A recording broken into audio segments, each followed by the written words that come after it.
औ जोङो बे खालि उम जोङो केबिनेट होदों नालाय उम जों बेखौ सावरायगोन सावरायनानै जों बिनि सायाव क्लियार डिसिसन होनांगोन माखासे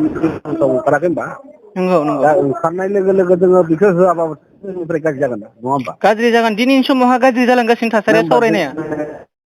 दा गावजों गाव खोन्थिलायनाय जागोन आरो सोंखारिलायबाय थानाया बांगोन नंगौ दिनै दा आं नोंथांमोनखौ आं मोनसे बाथ्रा बुंनो सानदों दे जाय समावहा जोंनि बाथौ धोरोमा बर'फोरनि आंबो बाथौआरि धोरोम सासे बाथौआरि नंगौ नाथाय जों बयखौबो समान नोजोरजों नायनाया जोंनि बे मोनसे इथिक्स नाथाय जोंनि बर' बाथौआरि धोरोमा जय श्रीराम होननानै मालाबाबो बुंनायनि जोंहा माबा गैया जों हिन्दु धोरोम नङा होनना जों मिथिगौ आरो नोंथांमोनाबो बेखौनो नोंथांमोनानो फोरोंदों जोंखौ बाथौआरिया मोनसे हिन्दु धोरोम नङा होननानै नाथाय हिन्दु धोरोमनि जाय सुबुं बिथांखौ लाबोनानै बेबायदि खालामफैदों दा बेयावहा बहुत गिदिर मोनसे इसु जादों दा मा बुंगोन बाथ्राया बेवहा नङा बाथ्राया बुजि मोनलायियाव बे बांद्राय जादों माने लाबोनाय होननाया बेनो जे समायाव जोङो ओरैबायदि जादों जोङो बिथांखौ दुलाराय बाथौ गौथुमा जोङो बरायनो होननानै ओमफ्राय बे मोनसे प्रेस मिटनि गेजेरजों जों बेखौ बरायनाय जागोन होननानै मोनसे माबा खालामदोंमोन बेनिफ्राय जेथिया बिथांमोनाबो जोंनिख्रुइ आवगाय खबर लादों दै बिथांमोना निस्सय जोंनि दुलाराय बाथौ गौथुमनिख्रुइ आगोलाव बिथांमोना खामानि मावदों बै जायगायाव निस्सय जोंनियाबो मावदों दा बिथांमोना रासिन खबर लानायाव जा जों खबर लाबाय थानायखौ मोननानै जितु सावरायलायनायनि गेजेरजों होमबा जोंबो जुइन बरायनो हायो दा हायो जुइन बरायनो हायोब्ला बेबायदि जाबाय आरो बे खालि होमबा दे जेबोथ' नङा गाज्रि साननाय नङामोन आरो बे खालि बिथाङा जोंहा जे गुबै धोरोमाव जुदि फैनायाव जोंहा बेवहाय बिथांखौ बरायनायाव जोंहा मोजांसो दा निस्सय बेबायदि लाबाय लानायनि गेजेराव बे बांसिन जुदि बेबायदि जालांनायनि गेजेराव दिनै गोबां बुंनाङि हयथ' बिथाङा राइट पार्सनाव हयथ' बिथांनिफ्राय बुंदो होननानै बुंगोन खिन्थु जोंनि नैबे लेभेलाव बर' ससाइटिनि गेजेराव बियो बांसिन सोरनिबा नोजोराव हयथ' बांद्राय एफेक्ट गोलैनाय बायदि जाहैबाय नालाय दा निस्सय जायबायबा जों बेखौ जोंनि लेभेलाव जों कन्ट्रल निस्सय निस्सय खालामनांगोनब्ला दिनै सोरबा दिनै ससियेल मिडियाआव लिरनानै गोलाव लिरनानै होबानो बे समादान जाया एक्सुवेलि बे जाया बाङोसो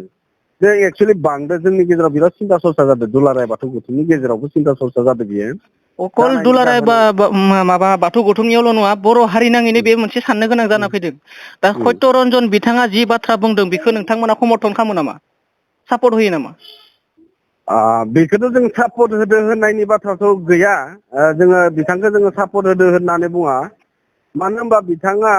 गावनि लेभेलाव हयथ' बे जोंनि मिडियानि गेजेरजों मिडियानि कुइसनाव फैदों बियो बिथांमोना सोंबाय थाबाय नालाय जेरैबायदि निस्सय बेयावनो मोनसे बाथ्राखौ खोनादों जे मुस्लिमफोरा एबार कुरबान होआ खालामा बे बाथ्राखौबो सोंनो हादों गेजेराव निस्सय बाथ्राया बेबायदि सोंनायावनो ओंखारलांनायाव आंनिफ्रायथ' दुलाराय बाथौ गौथुमनि जानानै निस्सय आंनिफ्रायथ' बेबायदि मन्तब्य खोनायाखै बांद्राय खोनायाखै खोनादों जानो आं बिराद सिस्टेमाव आं DOI आव मोनसे बाथ्रा बुंदोंमोन जाहाथे बेबायदि जुदि ओनसोलाव जादोंब्ला जाहाथे बेबायदि फाइन खालामालासिनो आगोल जेरैबायदि दङ थांलाय निस्सय फैलाय बेबायदिखौ थांनो थाखाय जे खृष्टान ससाइटिफोरा बिसोर लेभेलनिफ्राय बिथांमोननि गामिखौ खावलायहरनांगोसो होननानै आं बुंहरदोंमोन आरो बे बेबायदि मिडियाआव आं बुंनाय जादों बेबायदि जाथाया अनलि बिनि सायावल' जायाखै बे जायगायावल' जायाखै गोबां जोंनि बर'नि गेजेराव बाथौआरिफ्राबो बेबायदि खालामनाय दङ जे जुदि गुबुन धोरोम लायोबा माने बिनि न'आव थांनो मोना बेबायदि दङ खृष्टानफोरनियावबो बेबायदि दङ दा बेखौ मा बुङो दा नोंथाङा नङा बाथ्राया नोरै जादों जे जोंनिया बांसिन दावराव जायो खृष्टान आरो बाथौजों जोङो नंगौ उदाहरन होनो हायो आरो मानो बायदि जोङो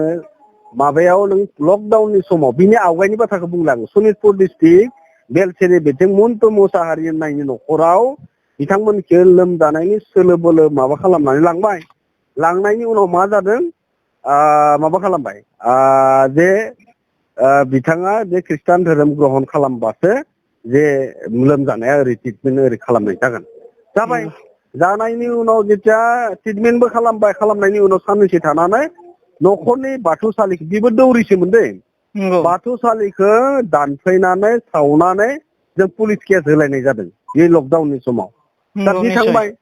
बेयावथ' जों दिनैनि समाव बे समाव रावबो गैया जों निजाय दुलाराय बाथौ थांलाय फैलायबो खालामनो हाया जोङो बिराद पुलिस लालायनानै जों थांनो गोनां जादों बे समावबो बे निस्सय थांलायबाय बेबायदिनो उनाव नै सालबारियाव दाखालि बावैसो मोनसे बे लुकासनि आगुवाय नंगौ बेवहायबो मा जादों सासे न'खरखौ बे गामिनिफोरा माने बे खृष्टाननि जायगामोन आरो बे बाथौआरि दङ बिनि गेजेराव मानानै बिथांखौ केस हैलायबाय केस होबायनो थायो दा बिथांमोना जोंनिफ्राय होग्रा बिथांमोना केस होबाय थायो नोरै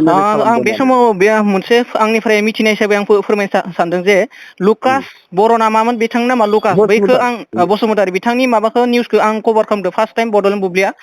थ'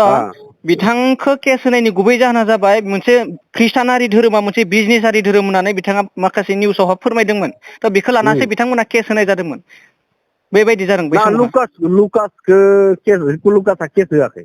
लुकासआ केस होआखै ख्रिस्टानारि धोरोम माखासे ख्रिस्टाननि माबाखौ बिथाङा फोरमायदोंमोन जे ख्रिस्टाना मोनसे बिजनेस सिस्टेम होननानै बुंदोंमोन नै बिनि सायावसो बेखौ बेबायदि बाथ्रा बुंनायावसो माने बै ख्रिस्टान समाजा माने बिथांखौ माबा खालामदोंमोन केस होनाय जादोंमोन नोंथाङा सोंफिननो हायो आरो बिथाङा जुदि बेबायदि होदोंबा बिथांनि न'आवनो थांनानै निस्सय जों बेखौ जों माबा खालामगोन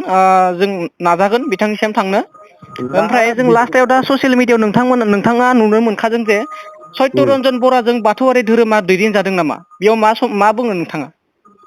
बेथ' नंखाया बिथाङाथ' जोंनो सत्यरन्जन बराया मालाबाबो रिलेसन गैखाया निस्सय बेथ' मालाबाबो जानो हाया आरो दिनै मिडियाआव ओंखारदों हायार लाबलायदों होननानै बेथ' बिराद मोनसे माबा जादों जोङो आरो ओरैबो ओंखारदों RSS जों दैदेनजानाय आरो बे सत्यरन्जन बराजों दैदेनजानाय होननायनि बाथ्राया ओंखारदों दुलाराय बाथौ गौथुमा मोनसे स्वाधीनता धोरोमारि आफाद बर'नि गुबै धोरोम आरो बे धोरोमा जा निजस्व दंखायो गाव थुनलाइ हारिमु गासैखौबो लानानै बे बर'नि बे गुबै धोरोमखौ मोनसे एंगेलजों लांखाबाय थानो थाखाय बे खामानि मावगासिनो दंखायो आरो बे सोरजोंबा नाथाय दिनै जोंनि आफादाव फैनानै सावरायफैनो हायो जियानो जाया मानो जों बेखौ जों दा हमना ला गुबुन धोरोमाव जोंनि बाथौ धोरोमखौ गुबुन हारियाबो ग्रहन खालामबाय नङा होमबा नंगौ जोंनि धोरोमखौ गुबुन हारियाबो ग्रहन खालामनायाव जोङो बिथांमोनखौ जोङो फैनाङा होनना बुंनांगोन नामा गासैबो धोरोमनि मानसिखौ जों वेलकाम खालामनांगोन बरायनांगोन बे सैथो बाथ्रा नाथाय बिथांमोना जे फैनानै जोंनि हारिनि गेजेराव कन्ट्रभारसि एबा गुलाय गुजाय खालामनायखौ जों रावबो लुबैया बेखौथ' लुगैखाया निस्सय जोंबो लुगैया बिथाङा हयथ' बेबायदि दा हमना ला जे मोनसे माबायाव जिथु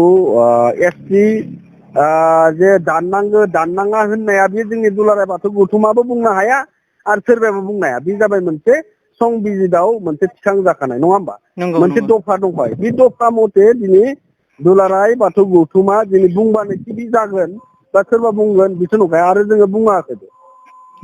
जोङो बेबायदि जोङो दुलाराय बाथौ गौथुमा बिथांमोना ST मर्यादानिफ्राय दानजानांगोन होननानै बुङाखै नाथाय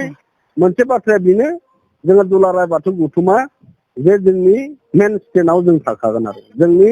बाथौ हारिनि सायाव सोरबा अत्याचार खालामोब्ला जों बेखौ जों अरायसम स्टेन्ड होगोन बे आगोलाव जोंनि हयथ' गौथुमनि अर्गानाइजेसनफोरा एसे दुरबलता दङमोन दा दिनैनि समाव जोंनि दुलाराय बाथौ गौथुमनि खामानियाबो मोनसे स्टेन्डआव दङ आरो जों अरायसम स्टेन्ड होबाय थागोन आरो अके साबायखर थाबाय नोंथांनि बेखिनि खेंफोरथियाव खोब गोजोननाय थाबाय बड'लेण्ड बुब्लि मावख'निसिम बेसिम सम होनायनि थाखाय साबायखर थाबाय नोंथाङा सरखारि साख्रि नागिरदोंना नोंथांनि थाखाय मोनसे गोजोनथाव खौरां नोंथांनि थाखाय दं एडुकेट पइन्ट जेराव नोंथाङा सोलोंथाइ लानायनि गेजेरजों सरखारि साख्रिनि गुबुन गुबुन रोखोमनि गोब्राब आनजादफोरखौ उथ्रिसारनो हागोन आरो गावनि आथिङाव गसंथानो हागोन बे एडुकेट पइन्टआव नोंथांमोना SCC bank PO bank clerk bank SO UPSC FSC defence railway state insurance AAO ADO एसिस्टेन्टजों लोगोसे स्टेट लेभेल जब आरो माखासे सरखारि साख्रिनि आनजादाव गोनांथि जानाय आयदाफोराव सोलोंथाइ लानो हागोन मख'नो गोनांदि बे सोलोंसालियाव साख्रिनिल' नङा बेयाव MBA आरो सैनिक स्कुल बायदियाव एडमिशननि थाखाय एन्ट्रेन्स होनो थाखायबो सोलोंथाइ लानो हागोन बे सोलोंसालियाव गाहाम थाखो खथानि सुबिदा दं आरो सम मथे नोंथांनि सोलोंथाइखौ बे सोलोंसालियाव होनाय जागोन बेखौबो मिथिनांगोन दि बे एडुकेट पइन्टआव सोलोंथाइ लानानै बावैसो 2021-22 इं मायथाइनि SSC GDनि आनजादाव गासै 11 सा सोलोंसाफोरा उथ्रिसारनो हादों बारा नङा गासै 15,000 रांजोंनो नोंथाङा बे सोलोंसालियाव 6 दानसिम सोलोंथाइखौ लानो हागोन बे सोलोंसालिया क'क्राझार बरपेटा रड गवालपारा आरो बङाइगावआवबो दं क'क्राझाराव सोलोंथाइ लानो गोसो गुदुं जानाय सुबुंफोरा 7002026 133 9101 536360 700202613391015363660